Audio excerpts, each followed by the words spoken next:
Welcome to this new episode of Unleashed. In the previous episode, we reflected on the needs of different sectors or segments of business. We explored the needs in the startup environment. We explored the needs for growing women entrepreneurship. We explored the needs for development sector. We also explored for the corporate sector, specifically those which are growing very rapidly, what could be the different leadership needs. In this episode, we continue to discuss with Pooja. We continue to discuss with MSR. We continue to discuss with Shiv. We continue to discuss with Rishi on specific interventions or examples of some specific needs and interventions being done by them to ensure that the changing different needs of leadership are adequately addressed. I begin my discussions with MSR. MSR highlights the importance of stepping back and taking a stock of where one is heading. His T-Hub provides mentors to help startups to do these reflections. He shares the importance of stepping back and being disconnected to day-to-day transaction, to take stock of where one is heading, to take stock of what interventions one is doing, to be very detached to what one is doing. Here are my discussions with MSR. So how do you, just what I'm saying from your own T-Hub kind of a place, how do you groom them? How do you handhold them through these phases to make them look at some issues like this? So obviously, many of them come with a lot of technical capabilities, but ability to also think about like this, build this attitude, build this approach. How does that being part of an incubating center help in that? Sure. So I think there are 2-3 different ways to do it. So one is we have a fairly strong mentoring program. Mm-hmm. Right?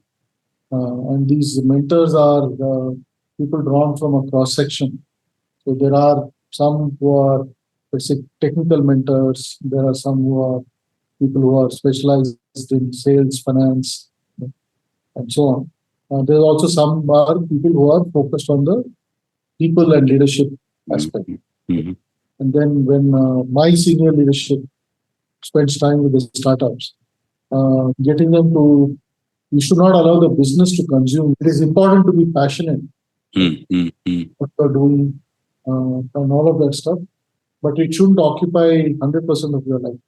These are some aspects we talk about, saying that sometimes just getting away from it sometimes. See, also you might call it the Abhimanyu syndrome, right? Where you get in and now it just feels like you're surrounded on all sides. Haven't been able to find a way to get out. Right? So sometimes taking a step back, looking at things from a little bit of a distance, and holding the mirror to yourself, I think helps lend perspective. So that's what some of the messaging which we do. Rishi talks about how it is important to have miniature experiences of what we are grooming a leader to take responsibilities for. Simple thing like even playing a product manager helps them to run a mini P&L. And I think that exposure of running product helps them to grow into leaders to run and lead the company from front. He also talks about practical experience, for example, of understanding global culture. And he shares of approaches being used specifically by companies from Korea and Japan. I actually believe there should be a lot of tech tracks and all those things where people can become super specialists and still be equivalent to anybody else in the organization. But there are certain people, as they're groomed, don't build that strategic perspectives around like the trade-offs to be managed, seeing from a big picture. So somehow that, I'm again looking more from a grooming and educational perspective, like you alluded earlier, like how you can expose them to best practices from elsewhere or models from elsewhere. Is there anything else like that being done to get people exposed to look at problems from a different perspective? I think the other mode which is being used, and I'm sure you're familiar with that, is largely coaching. Coaching, yeah. So I think coaching, many people are seeing coaching as one of the ways of helping people make that transition. Mm-hmm. We don't do coaching in a big way in IMB, but we have done some coaching assignments earlier. And I think it's possible. I certainly did see at least a couple of people I had worked with from large multinationals. Actually, they came to IMB mainly for executive program. But then they also asked us to do some coaching and grooming of some of their high potential people. So I could see over time some of those folks were able to start looking at things a bit differently. So to me, it looks like that's one important way.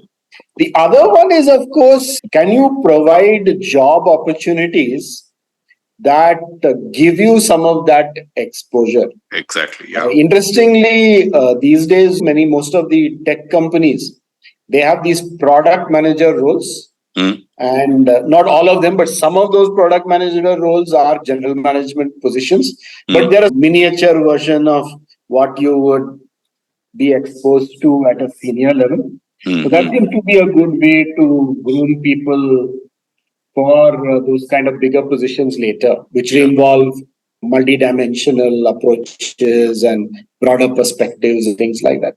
Yeah, so I think almost like a P&L management at a product manager. Correct, yeah. You're getting that perspective. Micro level, yeah. That's right. While I was at Infosys, I think we had created a leadership program, actually. I think there are 3 layers of leaders. I think the higher, each one was being exposed to certain kind of a situation, getting them ready to play a scaled role as we go along. But again, every company has a different ways of doing this.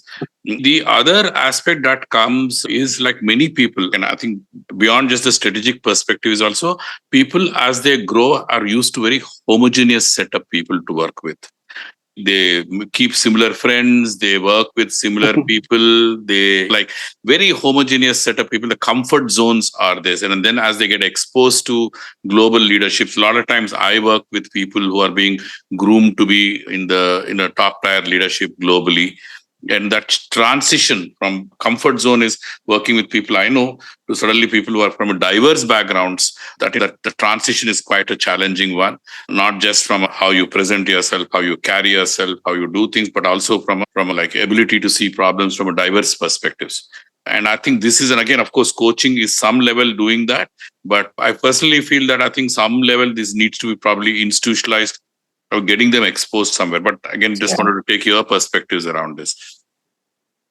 Whatever I have seen in this whole field of learning and development, some amount of actual exposure in the field or in actual situations makes a big difference. So I don't think you can learn too much about international teams just sitting in India. Of course, you can have calls, you can have all sorts of things, but you have to, in a way, spend time physically in that environment. Historically, companies, at least in the particularly in Japan, I would say Japan and Korea, they have invested quite a bit in that kind of thing. For example, of course, this is 35-year-old story. When I was a grad student in US, there were a couple of guys in my class who were from Japan. They were older guys. We were all in our 20s, but those guys were probably in their late 30s or something like that. They'd already worked for 15 years or so. The company sent them to attend that program, not really for them to learn the content. They sent them to learn about the US, to learn about how do US grad students think, see how the society works. Things like that. Very soft kind of things. Those guys, I never saw them putting in too much effort into the curriculum. I don't think that was the company's expectation. That's not the expectation, Yeah, the company's expectation was that they should learn how to work in an international environment. Yeah, I think this was a forced experience of multiple sets of cultures, behaviors, and different kinds of people. Because Japanese is the most homogeneous set of people I have seen. Like I worked once with 18 Japanese and me alone. If one bought something, everybody used to buy all of them used to buy the same thing again. Because they have a group behavior a lot more than anybody else. But yeah, I think we tend to grow in the same neighborhood, same set of school children, and don't let go that, and we feel comfortable. And I think somewhere there's deliberate exposure to people not from your walks of life, from your. There's more of that these days. Now you even have even college students going for international internships and things like that. So I guess there's some change happening. But again, traditionally, Indian companies don't invest in all these things. No, not. But I think there's somewhere these all come in the way when they go to that particular, not necessarily international levels, even within their own breeds, they have to probably mix around a lot more.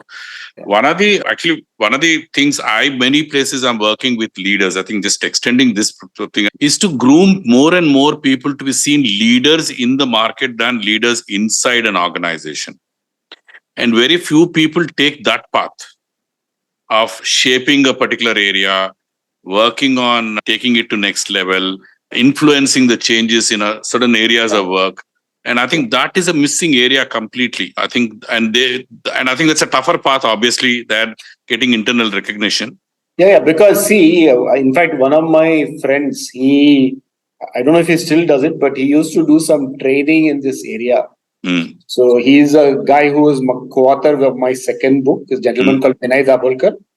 So he used to work with some companies on helping with their technical career path. And one of the things he used to try and inculcate was that if you want to be a tech leader, you should be able to have a distinctive position or a distinctive view on technology, its evolution, its application, and so on, rather than just repeating what everybody else is saying. And one of the exercises he used to conduct with people is, can you write your own blog?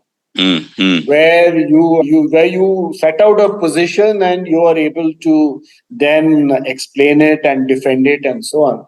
And from whatever I recall of what he told me, a lot of people used to struggle because it's one thing to just take some technology and apply it. It's another to be able to stake your own definitive position on that technology, its evolution, and so on. And if you're talking about something like tech leadership, then you need to be able to do that. Correct. And that problem is still there. I see that in others. I see that in some of the organizations I interact with. Yeah, not just tech. I think any walk of life. Sometimes many of the business schools sometimes ask me to come and do the inaugural talk sometimes, and I ask people saying, "What are you trying to accomplish the next 2 years?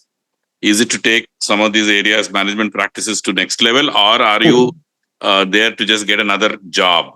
And many, of course, I think that sense of enthusiasm of I'm learning something, can I keep taking it next level?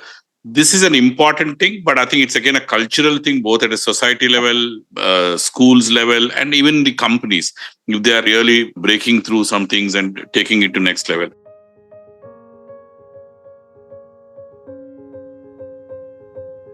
Pooja talks the importance of having clarity of what one wants from life, allowing children to grow, to have their own perspectives, have their own understanding of what they want to do and where they want to contribute. Having understood that, then she talks about having a mentor ecosystem which children can proactively access and use. Here are my discussions with Pooja. Just you alluded to these smaller towns, and I'm just going to your larger role of grooming entrepreneurs and women entrepreneurs in specific.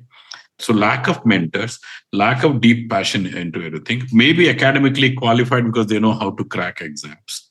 So now they become entrepreneurs. There is also, in case of women, I think there is also resistance of other demands being on there, young women who want to be entrepreneurs. How do we one address these fundamental foundational issues? How does one mentor them? How does one help them to build a passion to solve a problem? Because entrepreneur, you can become like you solving a problem in the market, being passionate about this is the issue I want to champion. This ecosystem does not allow that to have. And it's true for men, but I'm just not sure how much is it for women as well, because women are always been, at least smaller towns, groomed to marry. And therefore, how do you build that passion to solve a problem, pick up issues? Then only they can become entrepreneurs. So how do we resolve that kind of a thing? And what are we doing? Is some reflection I just wanted to have. Sure. So there are multiple parts to that question, Srinivas. The most important thing, even before we get to passion, is just letting or mentorship, giving the student or child a space to think what's important to them. Finally, this whole idea of know thyself will become even more important because you really need to know any approach is fine. You can take any approach. And in this world of today, they are getting so much stimuli from outside. Pretty much for everything, there are 10 different advice that is being thrown at. So two things become very important. First is really knowing yourself. And if during their education system, we can create experiences that helps them understand themselves a little better in terms of what gives them joy, where are their skills, what do they find easier that others find difficult, and that then becomes an input into what they want to do as they craft out their careers. And then the next would be ability to learn, relearn, unlearn, flexible thinking, ability to build patterns across these new things that you're doing, strategic thinking, communication, working with bringing people together, getting things done versus just trying to do everything yourself, and so on. So that now, based on that, you pull out the mentors. See, there is no dearth of, you go there, you find a lot of mentors and mentorship programs and so on. And I end up mentoring a lot of students and entrepreneurs and leaders. Really, the ones that get the most out is people who know what they want, or people who really spend the time to reach out on a regular basis when they need help, when they need support, and know how to stay in touch.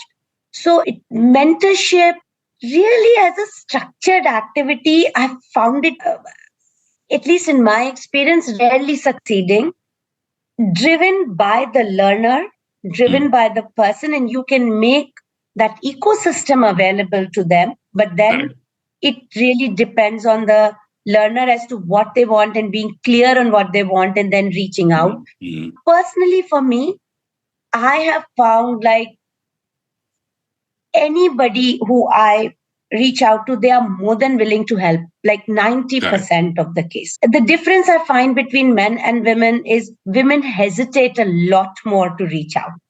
So just reaching out for specific things, they don't do enough. So I think that is one part of thinking through is what the learner wants and providing an ecosystem where you are able to reach out to the right set of mentors. Points you're talking about, how does one identify his or her own purpose, where the person is good at, what is he good at, what she's good at, and therefore what's her heart is, where should that one person go. Then you're talking about maybe an environment where they're gradually exposed to different opportunities, therefore they have an experiment. And then finally, finding the right mentor ecosystem. Sure.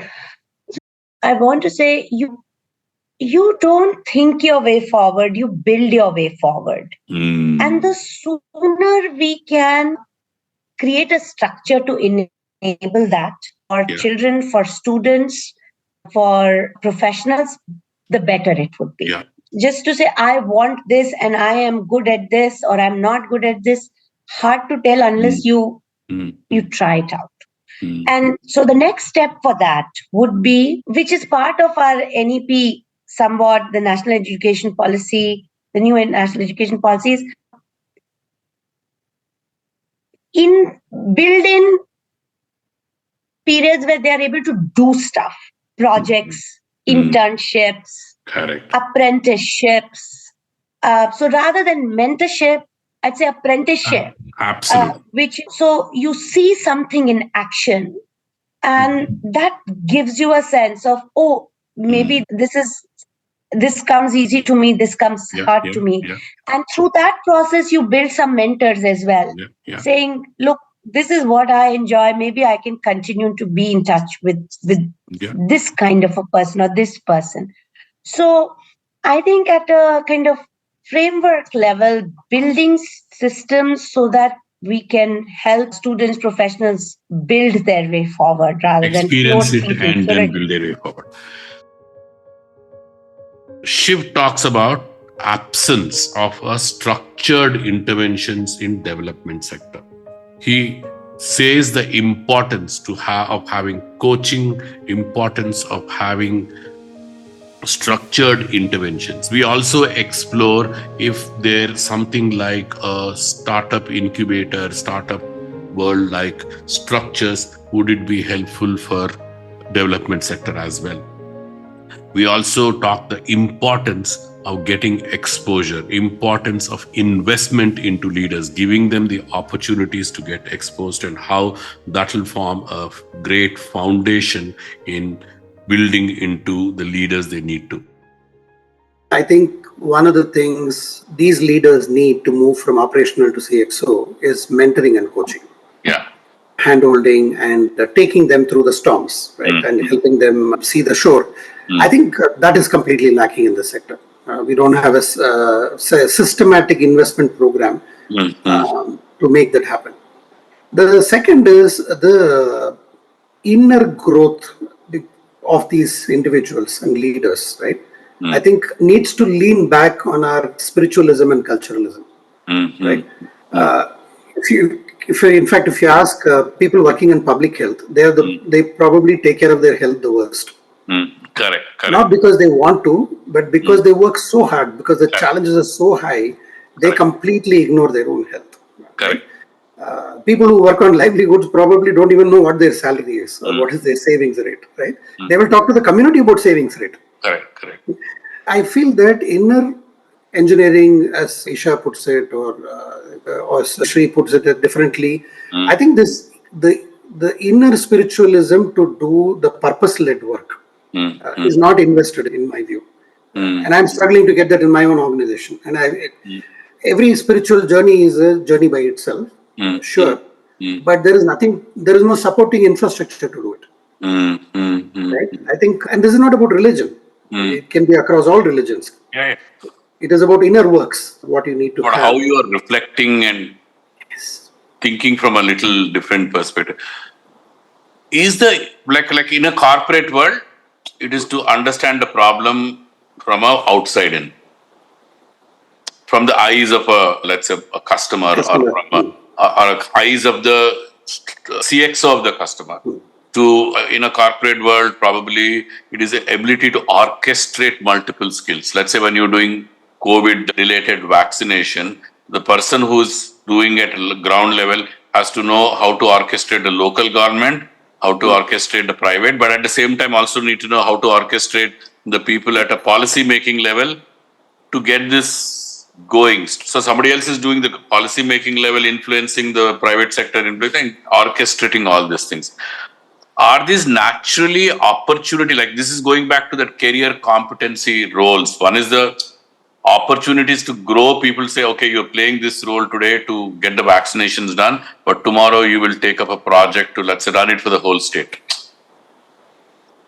Tomorrow you will. So you systematically that career planning to groom them to play a different roles, not necessarily training or other things, but exposing them structurally. Would it help them to grow better? Is that something that needs to be thought about? And the second thing, of course, interventions to, like you said, the inner engineering, interventions to probably expose them to mentoring, coaching, all those things also will help. But opportunity-wise, if when structure, saying I'll expose you to this, expose you to this next. When I said career plan, that's what I meant. What do I expose you to? What are the skills what are the opportunities do I give you to work on? How do you build your personality, your competency, and all those things? Absolutely. All of the above, Srini, are super important. When I look back at my mentor, Steve Jones, If he had not taken me to Pakistan, Bangladesh, China, or to UK and exposed me to international development and to the donors and how they think and how they do, I would have been in a well. I'd be a good frog within that well. That exposure helped us then to grow to 25 countries in terms of catalyst work, right? Yeah. Today, I get this beautiful message from a government official in Nigeria saying that the great work you did with us, we have recommended you to Kenya and Mauritius for you to help them too. And I said, oh, thank you very much. And she said, no, such great work, promoting it is our duty. Yeah. Right? Yeah. Yeah. Now, I can't even imagine if Steve had not given us that opportunity and the people who paid for my trip using their air miles to actually expose me, I would have never been able to do what I did or what Catalyst could have done. So I think providing that stage and opportunity, providing that mentoring and coaching support, providing systematic courses, all of them are very important. And what I would also stress from learning from interacting with you is to have frameworks, right, which are what I would call as mind maps for us to think through, is also lacking for the sector, right? For example, the societal platform uses the 5 R's. What are the roles, what are the relationships, what are the rules, and what are the results that you're looking at. That's one way to look at it, right? But it's very useful. I find it very useful when I put things together. Catalyst Group has also developed its own. For example, we have something called as a collaboration canvas. How do I look at synergy, complementarity towards a common result so that I'm not stepping on your toe, you're not stepping on my toe, I'm not competing with you because the resources are less. Still, we need to compete. But at the same time, we have a larger result, right? So I think frameworks are one very important one, I would say. Frameworks and maybe structured exposure, like you said, I think probably is something, and mentoring. There is also another completely different dimension. So I think, for example, startup world is a great example of people are all now captured by the problems they want to solve and the potential of technologies to use. Do we think we need this kind of something like this, an incubation or grooming of people to be attracted to social issues that need to be solved? Because these are not deliberated as much at colleges like the way a startup technology opportunities are discussed. These are not discussed in the schools. These are not discussed at homes. These are left to people who are in the sector to do it. So attracting, do you think therefore we need incubations, accelerators like we have, the infrastructure like that to bring in more people? I'm just loudly thinking because I'm now more talking about from your experience, how do we groom more people to be buzzed with those issues? Come with the attraction that I'm solving an issue like I'm solving a startup issue or a technology issue or a market issue. These issues are not central of a lot of youngsters growing up, although they're very conscious. I think startup is one way to look at it. Definitely it will attract talent, bring in capital, bring in the best ideas bubbling up, all of that. But I also deeply find it problematic. I would prefer a stay up rather than a startup, right? Particularly for social sector. Correct. I'm just using it as an example, that's all. Yeah. So I think, yes, to energize people to look at problems differently and put on their best thinking hat and come and solve it, I think is a great way to do it. And along with it, I also feel why I say stay up is because of the patience and the long-term thinking that is required. Otherwise, what I find in startups is they cut the problem down to such a simple thing. And the more sexier the 1-minute pitches that you can make, that's what sells. Right? But to me, social development problems, like my colleague Raghu used to say, if you have a time only for an elevator pitch, please go take the elevator. Because social problems are not something I can do an elevator pitch on, right? So that's the bit of a challenge. But yes, I agree with you, something like that. So this episode is all about special interventions across the development sector, across women entrepreneurs, for growing companies and startups. There is so much more to cover around these aspects. We will continue to bring in insights from different leaders of how to address specific requirements across sectors. Thank you.